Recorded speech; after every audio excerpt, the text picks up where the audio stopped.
The Elves and the Shoemaker. Once a very old shoemaker lived with his wife in a little room above their workshop. Each day the shoemaker drew different shoe shapes on his leather. Then he carefully cut out the shapes with a knife and sewed them together with good strong thread. Next he stretched the shoe shapes over a wooden foot, cut out thick soles and made holes in them with a huge needle, and finally sewed the soles firmly onto the shoes. People loved watching the shoemaker at work. Nobody passed his workshop without peeking in.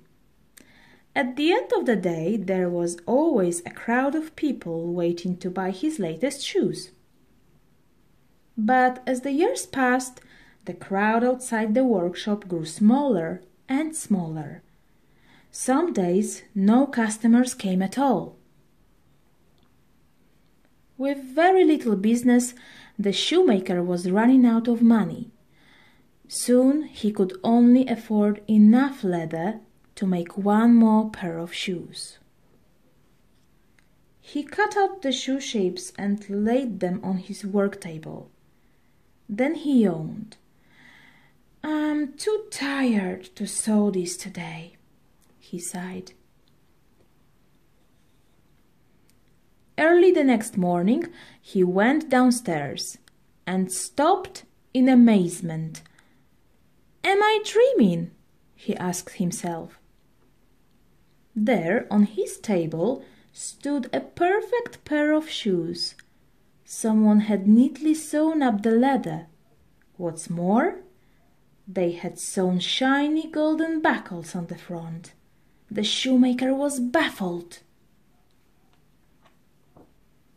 He placed the shoes in his window. Before long, a gentleman came in. "These shoes are divine," he cried. "They sparkle and shine, and they fit like a glove." And he paid for the shoes with a gold coin.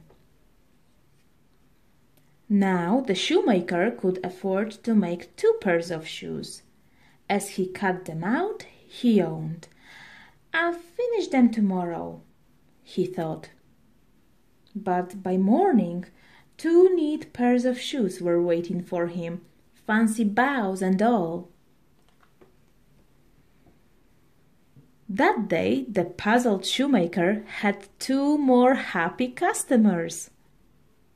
Now he had enough money to buy leather for 4 pairs of shoes. After cutting out the leather, the shoemaker went to bed.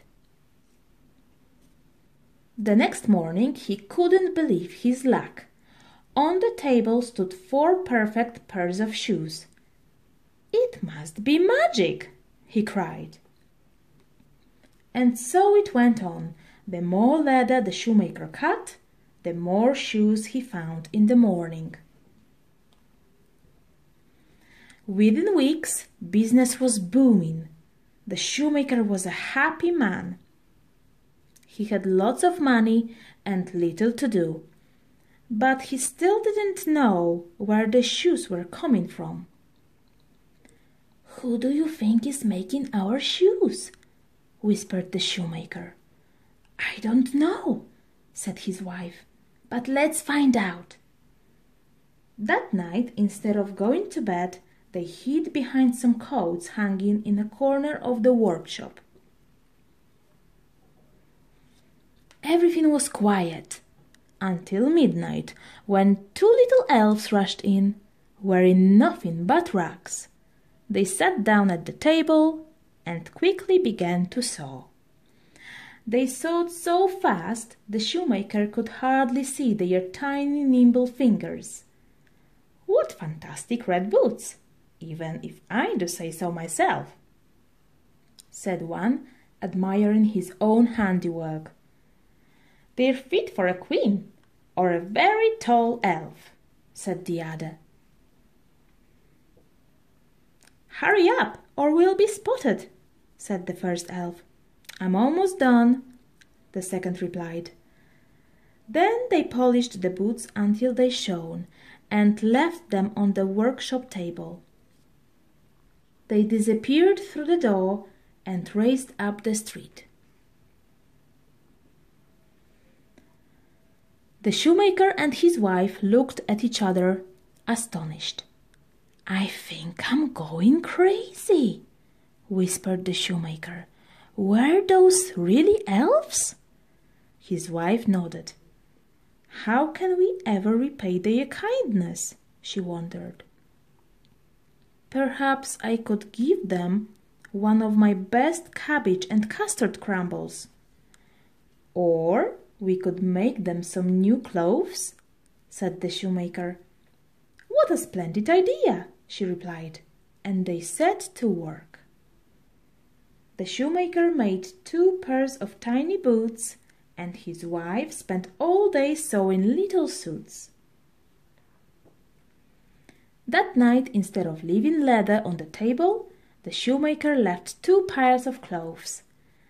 Then he and his wife hid behind the coats again and waited for the elves. The elves were delighted with their new outfits. They scrambled into them and danced and skipped all around the room.